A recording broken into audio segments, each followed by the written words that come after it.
Hello and welcome to a new type of video. Today we're going to be talking about the top 5 best movements that you can be doing to achieve mobile and healthy hips. Now, I know that typically we're talking about routines, but I'm just thinking about, throughout the day when you're working or something like that, what can you stop and do quickly? When you are about to get ready to go to bed, what can you do after a bath or a warm shower? Just getting familiar with movements that you can be doing that will really transform the way that your hips feel. And if you're feeling super tight, how can you counter that as well? What can you do to loosen up the areas when that happens? So the first movement that we're going to be talking about is actually sort of what I'm sitting in already, which is the 45-90. So we've got a 45-degree angle in the front leg. We've got a 90-degree angle in the back. You're flexing that back foot. So come to sit in this position, and if it does feel nearly impossible and you're kind of leaning like this, that means first of all that this is definitely something that you should be doing regularly. And second of all you need to do is lift underneath that supporting leg. So the leg that's in front here, you need to either pop a block or a pillow underneath to bring you up to take the pressure off of the hip. So feel free to go and do that right now. Just grab something, pause the video, and then come back if this feels impossible and you're leaning. Otherwise, if you're okay here, but you're just holding yourself up, that's also okay. That's just a lack of strength in this area as well. So being able to sit like this without hands, surprisingly, is actually something that not a lot of people can do. So don't feel discouraged. And this is something that will come with practice. So you will place your hand, the same hand as the front leg, on the ground on your fingertips so you can really lift yourself up. So nice long line in the spine to the top of the head, and then place the opposite hand on the hip here. Now, almost like you're pushing your hip forward with your hand, I want you to bring your hip forward. You're squeezing that glute right there to bring the hip forward. You're keeping the shoulders as tight as possible, or as straight as possible, and then bringing them back. So I don't want you turning your whole body and then coming back. They're going to be as straight as you can possibly keep them. They will move ever so slightly, and that's okay. But just squeezing that glute, bringing the hip forward, and then coming back. Keeping your breath nice and steady. It doesn't need to be any particular way, but just make sure that you're breathing and relaxing the body here. If you're holding your breath, that can signal stress to the body and will keep your joints tight. So do avoid doing that. Just bring that hip forward. Do about 10 reps, and then if you feel okay, go up to 20. But I would say start off with 10 reps on both sides, just to get going. You want to stress out a joint, but you really don't want to push it too far, because of course then you can kind of end up in the place of injury.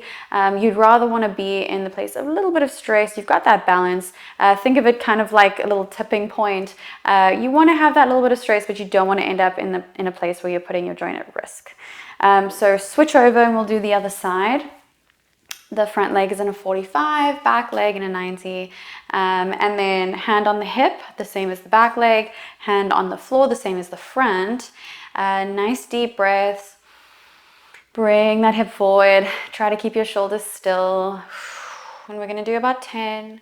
Like I say though, you can build it up, and I would recommend doing 3 sets so you can switch again and then do it on the other side again, depending how it feels. If you're feeling pinching, start off with 10, build your way up. Don't force anything, but you do want to feel a little bit of tension, a little bit of, even the word might be pain, but not pain to the point where you cannot handle it. But discomfort would be a better word for that. The next movement that is just crucial, so important, mostly because we will be working surrounding areas in general around the hip as well. So if we've got weakness in the back, weakness in the quads, weakness in the glutes, our hips are going to feel that. They're going to be tight. Your body's going to tense up the joints to keep it safe. So bridge is amazing. Let's lie on our backs for this one. So come to your back. My hair clip's kind of in the way. There we go, working as a kickstand. Bring your heels nice and close to your body. I want you to be able to graze your heels with your fingertips. Deep breath in. As you exhale, create fleshness with the mat, with your back. So you've got each vertebrae on the ground. Inhale. As you exhale, send your hips as high as they can possibly go. Inhale, bring the hips back down. Exhale, push the hips as high as they can go. Inhale, back down. Now, I would recommend doing about 10 to 20 again. But again, just notice how you feel here. So if 10 is just really too much for you, you know that you need to work your way up, start there, that's okay. You can also do 10, take a break, rest for 30 seconds or so, and then come back up, continue, do another 10. So you'll really start to strengthen those areas. And there's a lot of different variations that you can do in this position, but just starting off, just the basic bridge lift is definitely going to be incredible for you in your hip mobility journey. So let's do 5. We've been going for a little while already. 3, 2, 1. I could even feel the burn. Now come to lie on your side. So bring your hand underneath your head, your elbows down. Bend your knees. So I want your shoulders and your hips to be in line and then your knees slightly in front. Take a deep breath here.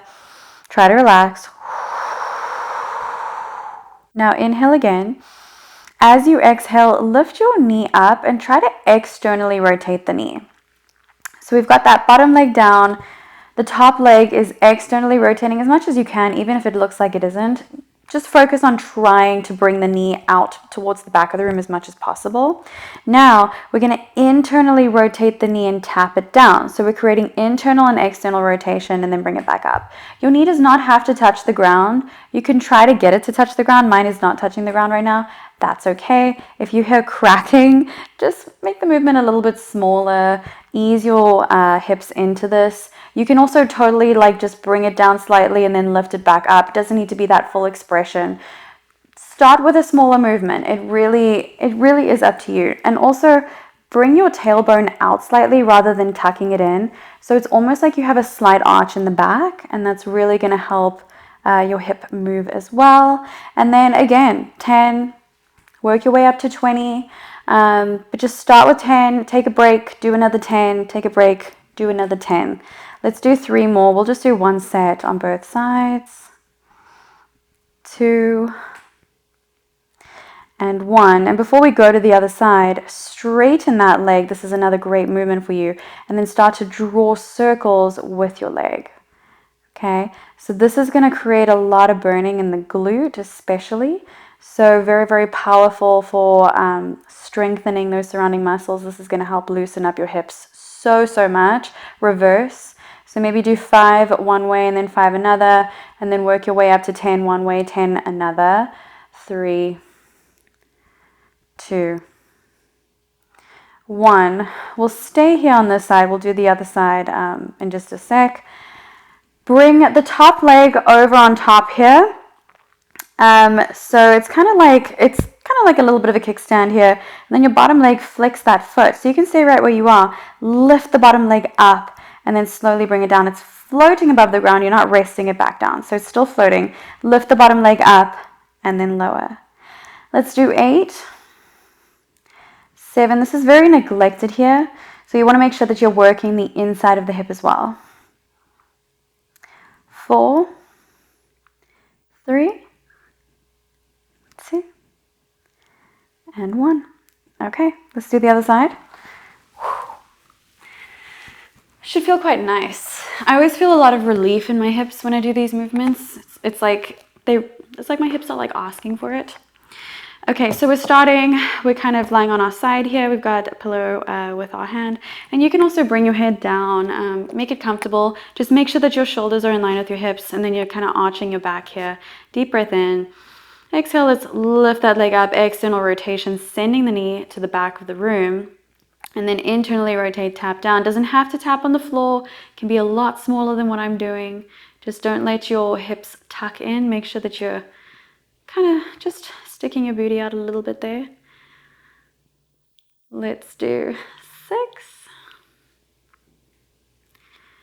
5. Make it fun. 4. Try to be precise. 2. And 1, lift it back up, straighten that leg, and then you'll do a few circles. 10 one way, 10 the other, or 5 one way, 5 the other. Up to you. Then we'll reverse, we're doing 5. Working that glute muscle really, really hard. Lots of strength. So you just make this your own. Where are you at with your practice right now? Where are your hips? Because if your hips have not been moving for a long time, this will be really intense for you. Bring that top leg up and over, and then you'll start to lift that bottom, bring it back down. So you can see how you can just kind of flow into all these movements. And these just really optimize your hip mobility. So having this combination is just so powerful. It's going to transform the way your hips feel. 4, 3, 2, and 1. Beautiful job. Let's come all the way back up. And then just give your hips a little bit of a stretch. Bring the bottoms of your feet to meet. Butterfly. Deep breath in, lift and lengthen. And as you exhale, just fold over your legs. Let this feel good. You can always pop your hands on top of your knees as well, just to bring them down, open up the hips a little bit. And you can round the spine here, it's okay. Deep breaths. Relaxation is key. I think that should be a general rule for life. Just relax. Try to breathe. Let your body know that you're safe.